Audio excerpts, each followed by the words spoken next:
Hi, Professor Shepard. Happy week 3. This is my presentation on discussing the Montessori and the Reggio Emilia approaches to early childhood programs and what I would choose for a diverse classroom.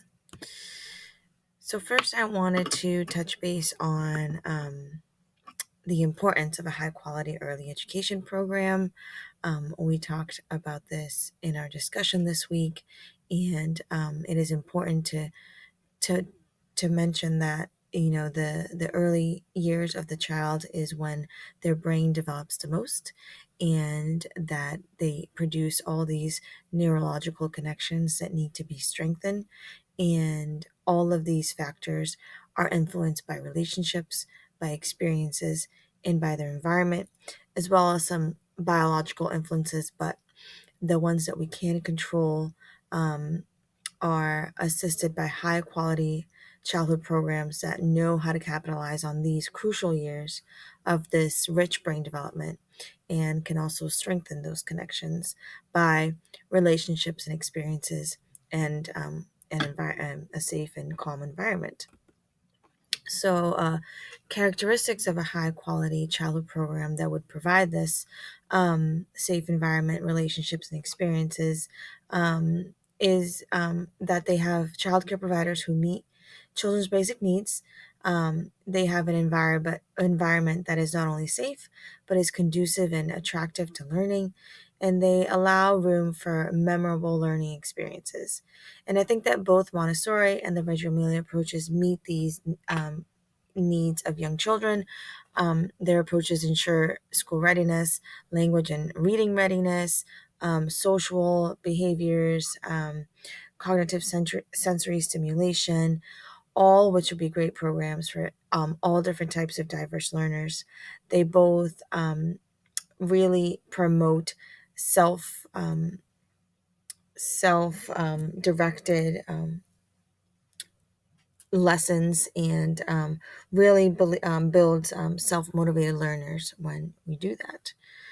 So first, I wanted to discuss the Montessori approach. So it was developed by Maria Montessori, and it really puts the respect for the child first. It is very orderly, and you can see independent children, self-directed learning, and a calm environment in a Montessori classroom. Maria Montessori believed that children have deeper concentration and are more engaged when they have freedom to choose, and that this deeper concentration allows them to be more engaged and learn more once they are learning what they like and what they chose themselves. She also believed that working independently allows them to reach that autonomy of learning, of kind of taking ownership of their learning and becoming self-motivated. Montessori classrooms are open classrooms. They allow free movement. They use specialized Montessori materials that are specialized for a Montessori classroom, and they have mixed age groups, which allows for children to learn from each other. The older children kind of lead the younger ones, and the younger ones learn from the older children, or vice versa. They do practical life activities as a focus in their learning um, activities. So they promote care of self, which includes getting dressed, buttoning up a shirt, and care of the environment, which might include sweeping the classroom, or picking up trash. They practice social relationships, which can mean working together with a partner to figure out a problem, and so forth. And they analyze self-control and movement by activities such as that really promote safe walking and movement. This approach recently became very popular. It was endorsed by very famous rich Montessori students like Jeff Bezos and the Google founder Sergey Brin and Larry Page recently. So even in where I live, I've seen a couple Montessori schools pop up. So it has become popular recently. The Reggio Emilia approach, I have to say, I wasn't very familiar with it before this class, but it was also developed in Italy by Loris Malaguzzi, a teacher, And the idea was to enhance learning through experiences instead of a fixed curriculum, so that children can develop a love for learning and learn how to respect others. So, this approach also centers around the child and the child's natural instincts to explore. It's not a size fits all. The curriculum is child based and specific, and it grows with the child as the teacher sees a need for what needs to be taught to that child, and it follows a project approach philosophy, provides opportunities for social interaction and learning, and it really makes mistakes and conflicts highlighted. They see it as a part of the learning process, which I really like.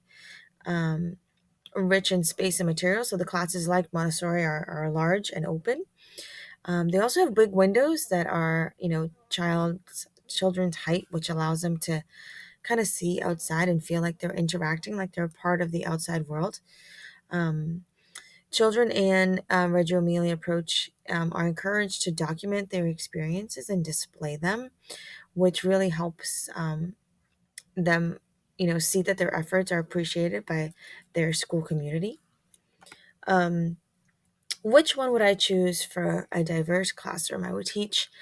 Um, I think that both are very a little bit I mean, they're similar, but they could be effective. But if I had to choose, I would choose Reggio Emilia. I mean, it's the one I'm least familiar with.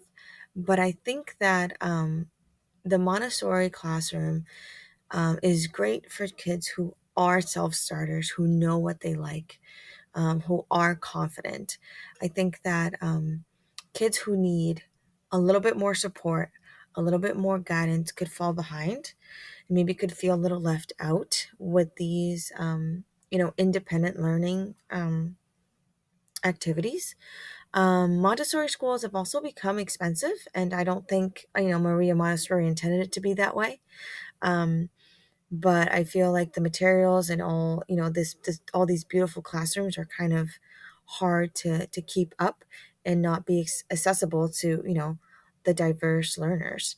So, and the Reggio Emilia approach seems to be a little more flexible. It seems like I could kind of convert a regular classroom to kind of fit those criteria for the Reggio Emilia.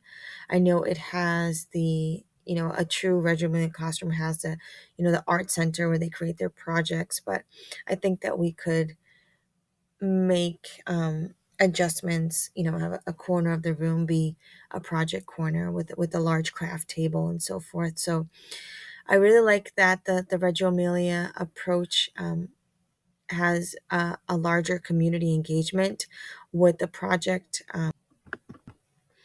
With the project approach, it really allows for the children to be involved in their community, to choose projects that would benefit their community.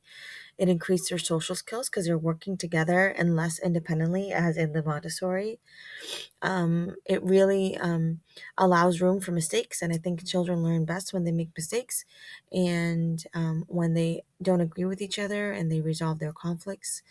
I also think it allows teachers to be more active in their roles, even though I do strongly believe in a child centered classroom. I think that allowing us to provide more direction for those who need it and really kind of just let the self starters and the kids who don't need it move on, while making sure we give the support to the kids who do.